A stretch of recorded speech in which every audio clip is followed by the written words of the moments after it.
Studio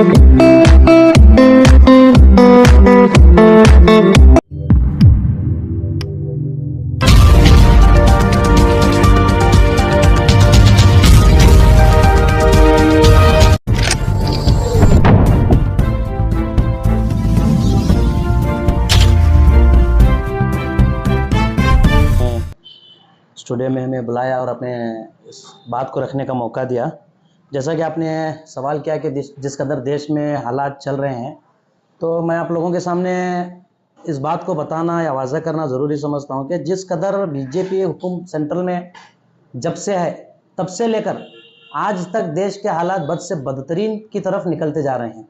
इन दिनों जैसा कि मैं आपके सामने बताना चाहूँगा कि पिछले कुछ दिनों पहले एक रामगिरी नामी एक शख्स ने तो हुजूर अकरम सल्लल्लाहु अलैहि वसल्लम की शान में गुस्ताखी की और उसके डिफेंस में आते हुए एक बीजेपी एमएलए जिसका नाम नीतीश राणा नामी एक बीजेपी एमएलए एक हेट स्पीच देता है, जिसमें वो ओपन चैलेंज कर रहा है मुसलमानों को कि अगर आप रामगिरी महाराज के खिलाफ बोलेंगे तो हम आपके मस्जिदों में घुसेंगे, आपके घरों में घुसेंगे और आप पर हमले करेंगे हम लोग बोलकर। लेकिन अफसोस इस बात का है, कानून व्यवस्था पर सवाल उठता है कि इतना सब कुछ बोलने के बावजूद एक तो ना रामगिरी नामी शख्स को अरेस्ट किया गया और ना ही उनके डिफेंस में आने वाले इस नालायक एमएलए नीतीश राणा नामी एमएलए को जो है अरेस्ट किया गया और ना ही जो है किसी किस्म की कार्रवाई की गई।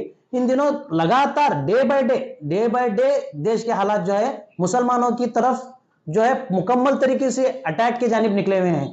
तो प्रधानमंत्री भी इसको लेकर खामोश हैं, गृह मंत्री भी इसको लेकर खामोश हैं और सीएम भी इसको लेकर खामोश है। मैं आपके सामने अगर कुछ जिक्र करूं तो एक तो ये हुजूर अकरम सल्लल्लाहु अलैहि वसल्लम की शान में गुस्ताखी करने वाला मामला पेश आया रामगिरी नामी शख्स के जानिब से, फिर उसके डिफेंस में उतरने वाला नीतीश राणा नाम का एक एमएलए का एक हेड स्पीच सामने आया। सबसे अफसोस वाली बात इसमें यह है कि एक नीतीश राणा नामी एमएलए से पूरे गृह मंत्री से लेकर पुलिस डिपार्टमेंट के को चैलेंज किया जा रहा है, क्योंकि आप मंच पर खड़े होकर ये बात ओपनली कह रहे हैं कि हम चाहे यहां से कुछ भी बोलें या फिर कुछ भी करें, हमारे ऊपर किसी किस्म की कार्रवाई नहीं होगी और हमें जो है किसी किस्म की अरेस्टिंग नहीं होगी, क्योंकि ये देश जो है हिंदुओं का है और हिंदुओं पर कार्रवाई नहीं होगी बोलकर आप हिंदू जो है नागरिकों को एक उकसाने वाला काम कर रहे हैं ताकि उन नौजवानों की तरफ से इस देश को जो है बहुत बड़ा नुकसान पहुंचा जाए। ये आपका मंशा है, ये आपका इंटेंशन है, इंटेंशनली आप इस देश को बर्बाद कर रहे हैं और ओपन चैलेंज के साथ कर रहे हैं। तो मैं पूछना चाहता हूं कहां है अमित शाह, कहां है जो है महाराष्ट्र के सीएम,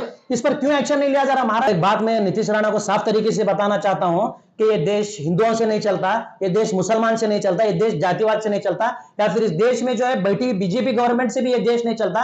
ये देश अगर किसी के कानून पर चलता है तो बाबा साहेब अंबेडकर के लिखा गया कानून पर चलता है। तुम्हारे शायद भड़वे राज कर रहे होंगे, लेकिन कानून जो है बाबा साहेब अंबेडकर का लिखा हुआ तुम्हें कहीं ना कहीं जो है इस कानूनी कार्रवाई के जरिए अटका कर रहेगा और तुम्हें जो है परेशान करके ही रहेगा। जिस कदर तुम जो है स्टेटमेंट दे रहे हो ये तुम अनकॉन्स्टिट्यूशनल काम कर रहे हो और यह कॉन्स्टिट्यूशनल काम ही जो है तुम्हें एक दिन महंगा पड़ेगा, जो क्योंकि तुम ओपन चैलेंज सिर्फ कानून को नहीं बल्कि बाबा साहेब अंबेडकर की जानिब से लिखी गई किताब को भी जो है ओपन चैलेंज कर रहे हो। और मैं ये भी कहना चाहता हूं कि महाराष्ट्र के अंदर आने वाले इलेक्शनों में जो है ये सेक्युलर माइंड इस देश की पब्लिक जो है तुम्हें बराबर से सबक जो है सिखाएगी इंशाअल्लाह। फिर उसके बाद में जो है 28 तारीख को आपको मैं बताऊं तो एक बुजुर्ग पर सिर्फ जो है 70-72 साल की उम्र रखने वाले बुजुर्ग पर एक ऐसे नौजवान है जो यंग भरपूर ताकत रखने वाले नौजवान एक बुजुर्ग पर अटैक कर रहे हैं। तो ये कहां तक लोगों के जहनों में नफरत भरी हुई है आप सोच सकते हैं। और इसके साथ साथ आसाम में भी एक मामला पेश आया मुसलमानों पर, जिसमें 28 लोगों को डिटेंशन कैंप में भेजा गया, जिनको यह बताया जा रहा है कि ये मुल्क के रहवासी नहीं है, जिसमें 9 महिलाएं हैं और जो है 19 जो है मर्द हजरात हैं। तो इसमें उनके बीवियां यहाँ पर मर्द हजरात की बीवियां यहाँ अलहदा रह गए और जो औरतों को ले गए उनके शौहर यहाँ पर अलहदा रह गए, उनके बच्चे यहाँ, वो वहाँ, शौहर यहाँ, औरतें वहाँ और शौहर वहाँ तो औरतें यहाँ। इस कदर देश को जो है मुकम्मल तरीके से बांटा जा रहा है। और उसके साथ में हरियाणा के अंदर आप देख सकते हैं कि कुछ दिनों पहले हरियाणा में 2 लोगों को सिर्फ गौरक्षक नामी जो ये झुंड जो निकला हुआ है इस देश के अंदर, ये देश को फना करने के लिए निकला। मैं आप लोगों के सामने बताता हूं, ये गौरक्षा के नाम पर 2 लोगों को मारा गया, जिसमें जो है एक की डेथ हो गई और एक अभी भी जख्मी है और उस पर भी कोई किसी किस्म की कार्रवाई नहीं हो रही। और उसके बाद रिसेंट 2 दिन पहले एक आर्यन मिश्रा नामी एक बच्चे को, मासूम बच्चा 15, 16 या 17 साल का बच्चा पीयूसी सेकेंड ईयर में पढ़ रहा है, ऐसे बच्चे पर मुसलमान है समझकर अटैक किया गया। और मैं बताता हूं आप लोगों के सामने, जो लोग उसका मर्डर किए हैं बच्चे का, वो उसके बाप के सामने आकर गिड़गिड़ा कर माफी मांग रहे हैं और ये अल्फाज निकाल रहे हैं अपने जबान से कि हम मुसलमान है समझकर मारे बोलकर।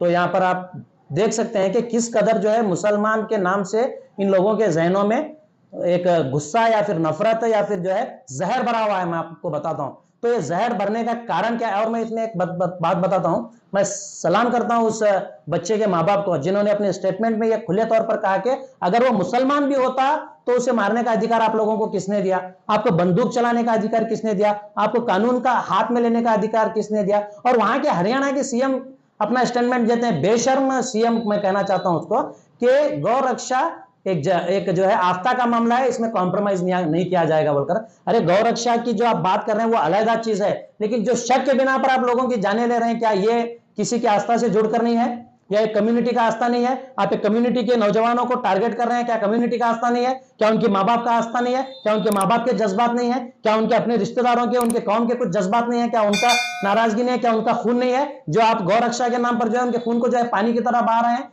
आप बेशर्मी की तरफ जिस कदर कदम उठा रहे हैं तो ये देश फनाव बर्बाद होने की तरफ जो है चला जा रहा है। मैं आपको बताता हूं, ये नीतीश राणा ने जिस कदर स्टेटमेंट दिया महाराष्ट्र के अंदर, इसका आज आपको हैदराबाद के अंदर असर देखने को मिला।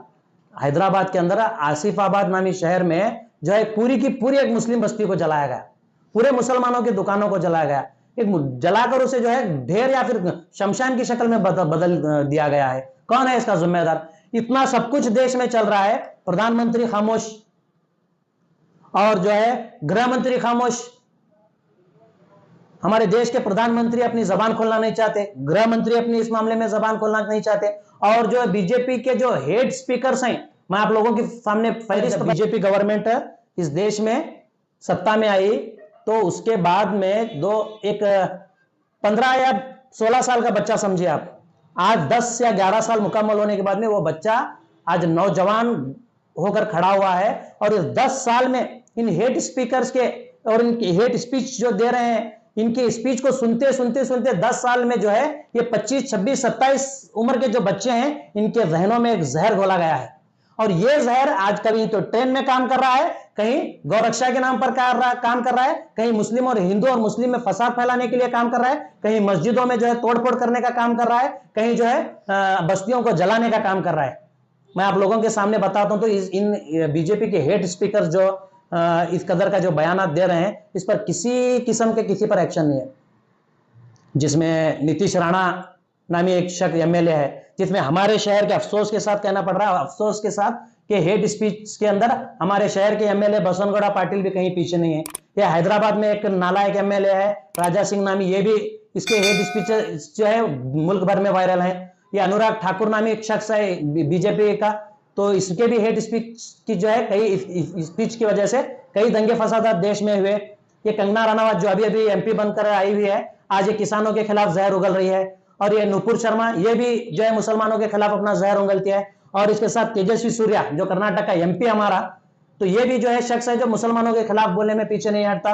हाँ, और ये जो हिंदुओं की सूरत में भेष लेकर बैठे, भेष बनाकर अपना बैठे हैं ये पाखंडी लोग, जिसमें जो है साक्षी महाराज और जो है ये रामगिरी महाराज, या ऐसे जो महाराज बनाकर ये लोग बैठे हैं, ये मुल्क को तबाह करने के लिए बैठे हैं, मैं आपको बताता हूं। और ये गौ रक्षा के नाम पर ये पुनीत करेली, ये जो है कर्नाटक के अंदर आज एक बहुत बड़ा फसाद का जड़ बन चुका है। और तो और यहाँ पर सीएम जो है, सीएम लोग भी जो बख्शे नहीं जा रहे। आप हरियाणा के सीएम को सुन सकते हैं या फिर आप शिवराज सिंह को जो है सुन सकते हैं। तो अफसोस की बात है कि किस कदर जो है बीजेपी के अंदर एक हेट स्पीचेस देने वालों का एक अंबार बड़ा भरा पड़ा है, जिसका जो है खामियाजा पूरा मुल्क भुगत रहा है। मैं आप लोगों के सामने बताया कि 15 साल का बच्चा, 25 साल का गबरू नौजवान होकर खड़ा है, इसके जहन में जो है, इसके दिमाग में जो है मुकम्मल तरीके से मुसलमानों के खिलाफ ये बीजेपी नेताओं के जानिब से जहर भरा हुआ है। तो यही जहर आज मुल्क को तबाह बर्बाद कर रहा है। किसी मंत्री, किसी लीडर का जो है ख्याल मुल्क की अमन और शांति की तरफ नहीं जा रहा। किसी लीडर का ख्याल, किसी प्रधानमंत्री या फिर हमारे देश के प्रधानमंत्री या फिर गृह मंत्री का ख्याल जो है देश की जीडीपी जो दिन ब दिन गिर रही है उसकी तरफ नहीं जा रहा। एजुकेशन के मामले में देश पीछे जा रहा है, उसकी तरफ नहीं जा रहा। इकोनॉमिकली देश गिरता हुआ चला जा रहा है, उसकी तरफ नहीं जा रहा। माशी हालात में देश मुकम्मल तरीके से कंप्लीट हमारा भरपाई नहीं हो पा रही, उसकी तरफ नहीं जा रहा। बच्चों की एजुकेशन और जॉब की तरफ नहीं जा रहा, डेवलपमेंट की तरफ नहीं जा रहा। अगर ये देश कहीं जा रहा है तो वो सिर्फ और सिर्फ हिंदू मुसलमान के रास्ते पर बर्बादी की तरफ जा रहा है। मैं आप लोगों के सामने साफ अल्फाज में कहना चाहता हूं कि इस देश में जो है कंप्लीट तरीके से प्रधानमंत्री के जरिए एक आरएसएस आइडियोलॉजी को जो है इंप्लीमेंट किया जा रहा है, और जब तक ये आरएसएस आइडियोलॉजी देश में इंप्लीमेंट होती रहेगी या फिर इनके आइडियोलॉजी को इस देश में जो है लाया जाएगा तो ये देश सिर्फ और सिर्फ बर्बादी की तरफ जाएगा। ये नाम हिंदुत्व दे रहे हैं या नाम हिंदू राष्ट्र का देने के जो पीछे पड़े हुए हैं, अगर ये हिंदुत्व तो देश होगा नहीं, ये ना तो कहीं हिंदू राष्ट्र होगा। ये सबसे बड़ी मिसाल जो है आज हमारे इस मुल्क के जो बच्चे के माँ बाप हैं, जिससे गोली मारी गई आर्यन मिश्रा नामी, उस बच्चे के माँ बाप ने आपके मुंह पर तमाचा मार दिया है। ये सभी हेड स्पीकर्स के मुंह पर ये बताया है कि ये देश हिंदू राष्ट्र नहीं बल्कि एक सेक्युलरिज्म पर, बाबा साहेब अंबेडकर के कानून पर चलने वाला देश है। तो मैं आप लोगों के सामने बता रहा हूं, आप ये नापाक इरादे जो है अपने काबू में रखिए और ये देश के खातिर सोचिए। मैं प्रधानमंत्री से